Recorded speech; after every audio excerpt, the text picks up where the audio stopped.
வணக்கம் நண்பர்களே. 100 கோடி மோசடி, திமுக மாஜி முக்கிய புள்ளி கைது. தமிழகத்தில் தனியார் பள்ளிகளுக்கு அரசின் அங்கீகாரம் மற்றும் அனுமதிகளை பெற்றுத் தருவதா சொல்லி சுமார் 100 கோடி மோசடியில் ஈடுபட்டிருக்கிறதா கைது செய்யப்பட்ட திமுக செய்தி தொடர்பு குழு துணைத் தலைவர் PT அரசகுமார் குறித்து அதிர்ச்சி தரும் தகவல்கள் வெளியாகியிருக்கு. இந்த நிலையில் பள்ளிகளுக்கு உரிமம் மற்றும் அங்கீகாரம் வாங்கி தருவதா சொல்லி தங்களிடம் 25 லட்சம் ரூபாய் முதல் 45 லட்சம் ரூபாய் வரை பணம் வசூல் செய்ததா 51 பள்ளி உரிமையாளர்கள் காவல்துறையில் புகார் அளிச்சிருக்கிறதா அதிர்ச்சி தகவல் வெளியாகியிருக்கு. சென்னை டி நகரில் செயல்பட்டு வரும் தனியார் பள்ளிகள் சங்கங்களின் கூட்டமைப்பு சார்பில் திமுக பிரமுகரும் தனியார் பள்ளி கூட்டமைப்பின் நிர்வாகியுமான PT அரசகுமார் மீது சென்னை காவல் ஆணையர் அலுவலகத்தில் புகார் அளிக்கப்பட்டது.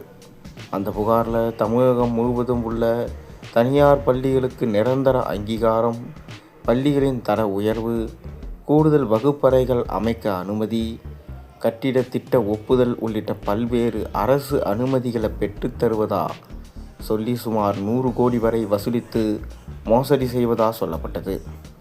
இந்த புகாரின் அடிப்படையில் சென்னை மத்திய குற்றப்பிரிவு போலீசார் வழக்கு பதிவு செஞ்சு விசாரணையை தொடங்கினாங்க. விசாரணையில் கிடைத்த தகவலின் அடிப்படையில் இந்த வழக்கில் தொடர்புடையதாக சொல்லப்படும் திமுக செய்தி தொடர்பு குழுவின் முன்னாள் துணைத் தலைவரான PT அரசகுமார் கடந்த ஜூன் 27 கைது செய்யப்பட்டார். பின்னர் அவர் நீதிமன்றத்தில் ஆஜர்படுத்தப்பட்டு புழல் சிறையில் அடைக்கப்பட்டார். இந்நிலையில் நீதிமன்ற அனுமதியோடு 5 நாட்கள் போலீஸ் காவலில் வச்சு தீவிரமாக விசாரணை நடத்தப்பட்டது. அதில் பல அதிர்ச்சி தரும் தகவல் வெளியாகியிருக்கு.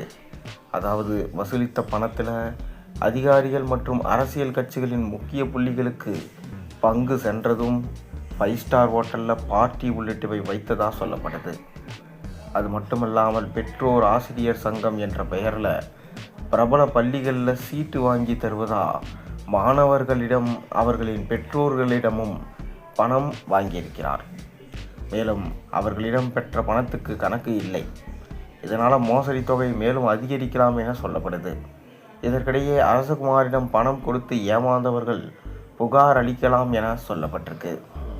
அந்த வகையில் அடுத்தடுத்து அரசகுமார் மீது பல்வேறு மாவட்டங்களை சேர்ந்த பள்ளிகளின் உரிமையாளர்கள் புகார் கொடுத்துட்டு வராங்க.